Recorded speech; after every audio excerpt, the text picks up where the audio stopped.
Hey guys, this is BiXX. Welcome to Mentoring Monday. I'm going to call today's topic the laws of the universe. This is going to be a two-part series due to the length of the content.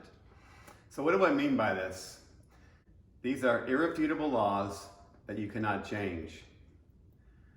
Some of these laws I'll talk about are well-known laws, and some of them will be my own laws that I came up with based on my life experiences. But one thing is for sure, if you don't follow these laws, depending on your situation, you can't be successful. You cannot win. You might think you can short term, but in the long run, success will not happen. I know this because I've learned the hard way with many of these laws. Let me just jump right in so you can see what I'm talking about. One of my favorite laws of the universe is the law of value. Nobody wants to feel like they've been ripped off. I did an entire Mentoring Monday topic on value. The law of value states that your value is determined by how much more you give in services than you take in payment. This does not mean you work for free. If you don't provide more value in your business than you take in payment, then you will not make it. Too many companies out there provide tremendous value. Take Amazon, for example. Why get in your car, drive to the store, only to find out they're out of stock? Or get on the phone and call them and be put on hold forever? One search and 2 clicks, and you can get something delivered to your door in 2 days. Now that's value. Have you ever ordered shoes from Zappos? Talk about an easy ordering process and the absolute best customer service when you call the company. They really want to help you. And their prices are good too. No bad attitude employees. Pretty much anything in life is not sustainable unless you provide value to the other person, especially in personal relationships. Want to have great personal relationships? Then provide more value to the other person. It amazes me the number of companies out there who don't provide value, and nearly every one of them eventually goes out of business. Why? Because there's always a competitor who understands the law of value and provides it. Or an entrepreneur starts a new business to solve a value problem created by the lack of value in that business segment. If you truly understand and implement the law of value, you'll achieve big success. Customers want to feel valued. Here's a fun one. The law of holes. This is an old adage which states, if you find yourself in a hole, stop digging. Digging a hole makes it deeper and therefore harder for you to get out of, which is used as a metaphor when you find yourself in an untenable position. It's best to stop carrying on and making the situation worse. How many times have you seen someone in a bad situation and they keep making more and more and more bad decisions? I've done it. What do you do when this happens to you? Well, I go to my team of mentors and intelligent friends and ask for help. It's often helpful to seek advice from someone who's not so emotional and attached to your own situation. We all get into these situations now and then.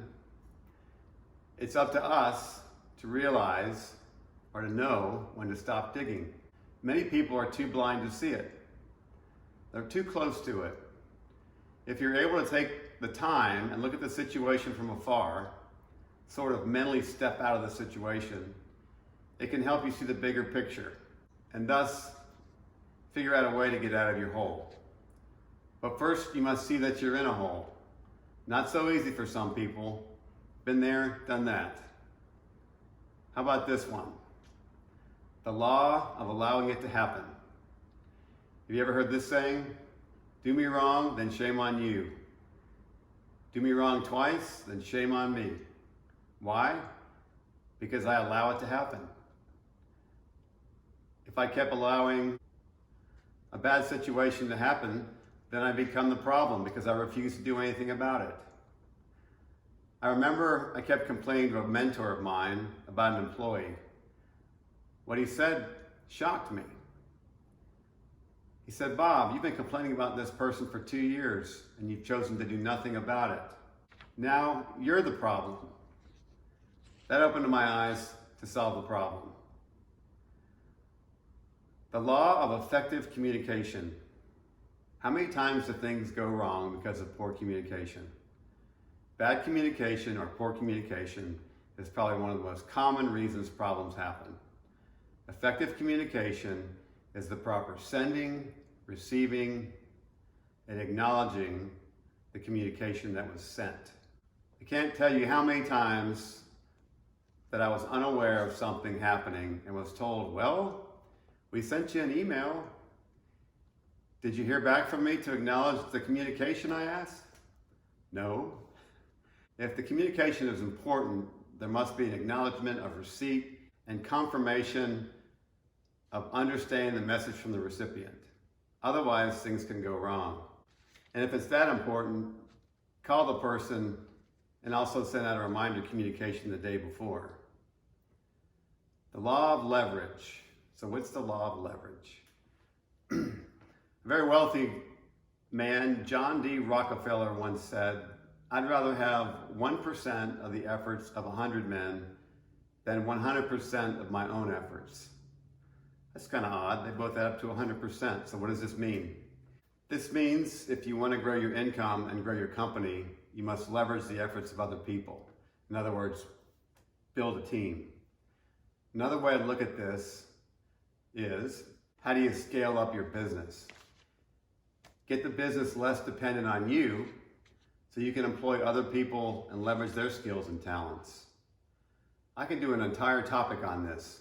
Leveraging other people's assets can also give you more time and freedom in your life and in your business to focus on more important issues. The next law is huge in my book, especially when I advise businesses. The law of the customer experience. In a sense, it does not matter what product or service you offer if you don't focus on creating an amazing customer experience. And if you don't do this, you'll go out of business because your competitors will focus on the customer experience.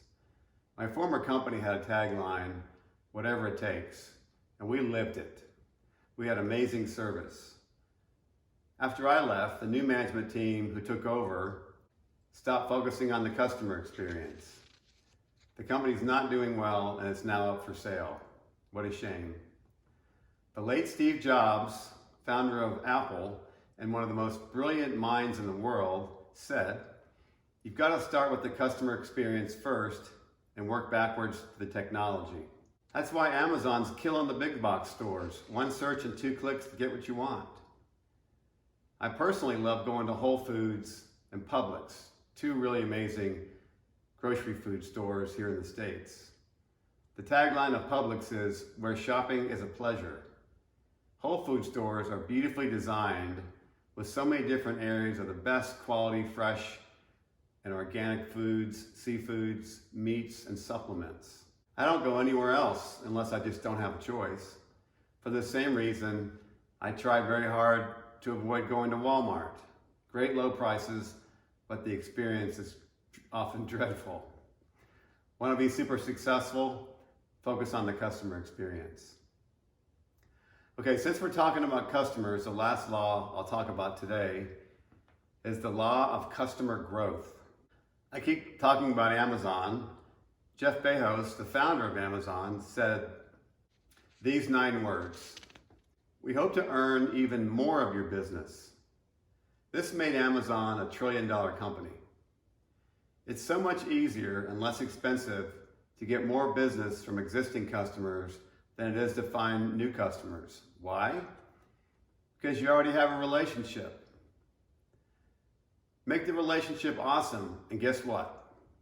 Customers will buy more. Customers buy from who they like and who they trust. And it's much more costly to find new customers. Next week, I'll talk about more laws of the universe. I'm out of time now. If you want me to do a complete Mentoring Monday topic on any of these laws of the universe, please shoot me a message. Or if you have a law of the universe that you think is super important, please let me know. So until next week, this is BiXX signing off. And remember, it's never too late to reinvent yourself. Cheers.